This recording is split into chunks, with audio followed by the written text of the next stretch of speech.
Kabid Humas Polda Metro Jaya, Kombes Pol Yusri Yunus, menyinggung FPI untuk tak mengeluarkan berita bohong.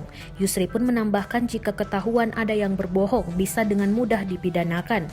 Jangan mengeluarkan berita-berita bohong, itu bisa dipidana nanti, ujar Yusri di Polda Metro Jaya, Jakarta Selasa 8 Desember 2020.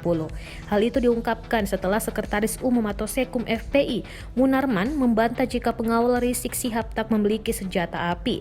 Saat ini Yusri mengatakan kepolisian masih terus mengumpulkan barang bukti terkait kepemilikan senjata api tersebut. Namun kata dia, bukti kepemilikan senjata oleh pelaku sudah sangat jelas. Hanya saja penyidik masih terus mendalami.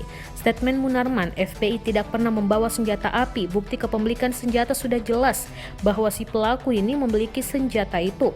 Buktinya ada, masih didalami semua, masih dilakukan penyelidikan, pada saatnya akan kita sampaikan, katanya. Selain itu, Yusri mengatakan salah satu bukti yang ditemukan penyidik adalah peluru kaliber. Dia menambahkan pihaknya kini akan melakukan uji balistik untuk memperkuat temuan tersebut.